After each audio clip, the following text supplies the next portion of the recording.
The Pope is the spiritual leader of over 1 billion Catholics. Have you ever wondered what happens when a Pope dies? From ancient rituals to secret votes, the Vatican follows a centuries-old protocol to honor the fallen pontiff and choose a new one. What unfolds is a mix of solemn ceremonies, hidden traditions, and high-stakes decisions. Let's dive into what happens when a Pope dies, using the passing of Pope Francis in 2025 as an example.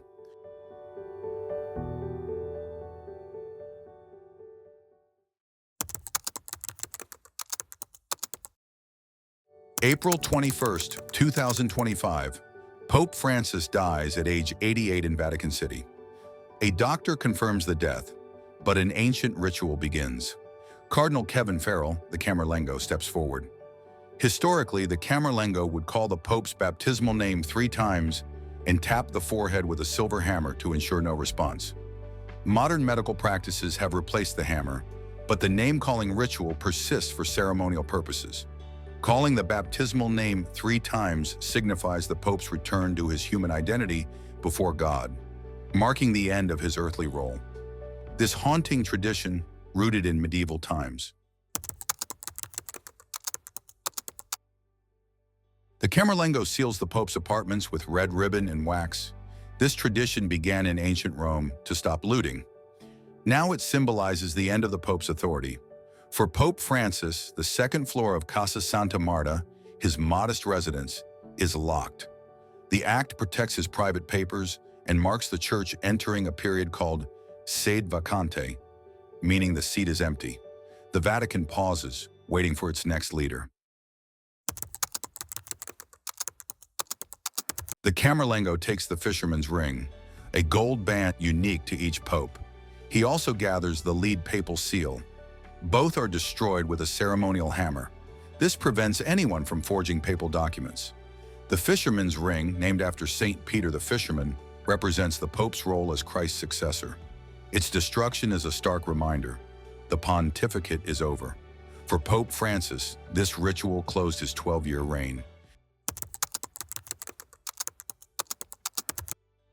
The bells of St. Peter's Basilica toll across Rome. Their somber chimes announce the Pope's death to the world.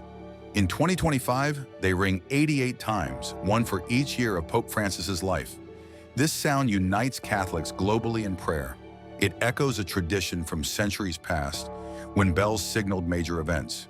The tolling draws pilgrims to Rome, filling St. Peter's Square with mourners. The Pope's body is dressed in a white cassock, the garment of his office. Embalming ensures it's preserved for public viewing. For Pope Francis, this happens in his private chapel at Casa Santa Marta. The process is quiet, handled by Vatican staff. It reflects the Church's respect for the Pope as a shepherd of the faithful. The body is now ready to meet the world one last time.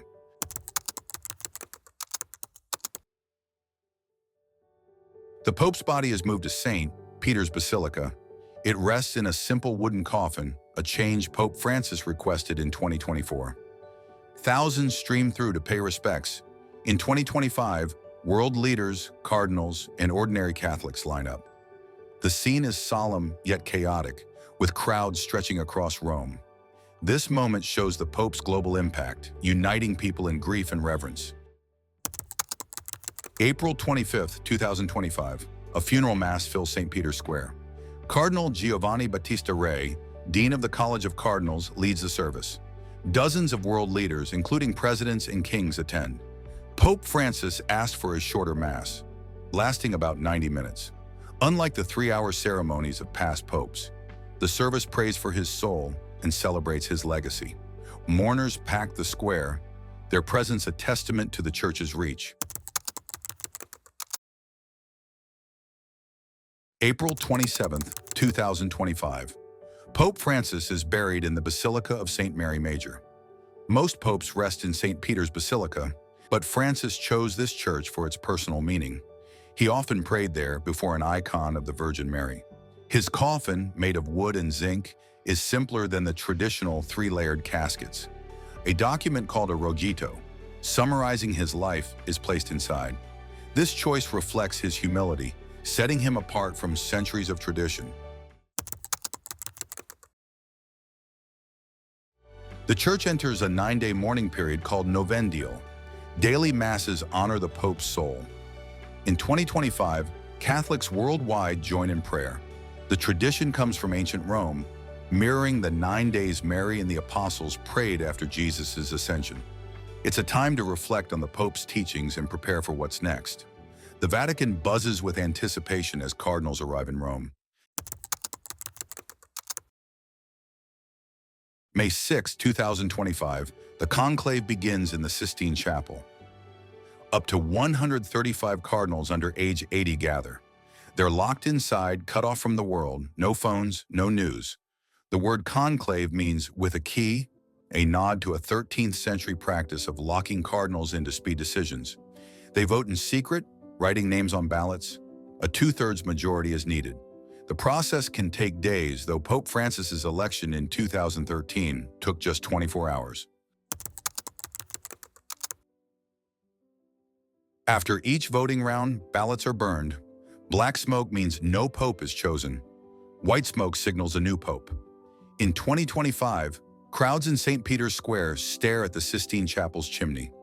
The smoke is a dramatic tradition, blending ancient ritual with modern suspense. Chemicals ensure the colors are clear. When white smoke rises, cheers erupt, and the world knows a new leader is coming. The new pope accepts his role and chooses a name, often honoring a saint or past pontiff. Cardinal Dominic Mamberti, the senior deacon, steps onto St. Peter's balcony. He shouts, "Habemus Papam," Latin for, "We have a pope." The crowd roars. The new pope appears, offering his first blessing. This moment, steeped in history, marks the Church's future. For Pope Francis's successor, it's a call to lead 1.4 billion Catholics. The Vatican protocol is more than rituals. Each step carries deep meaning. The Camerlengo's call honors the Pope's human life. Sealing the apartments protects the Church's secrets. Destroying the ring ends earthly power. The funeral unites the faithful. The conclave trusts divine guidance to choose a leader. These traditions, some over 1,000 years old, show the Church's strength and continuity. They turn a moment of loss into a rebirth of hope. When a pope dies, the Vatican orchestrates a dance of tradition and faith. Pope Francis's passing in 2025 showed how one man's choices, like a simple coffin or a unique burial site, can reshape ancient rites. From tolling bells to white smoke, the protocol captivates the world. It's a reminder that even in grief, the Church looks forward, ready for its next chapter.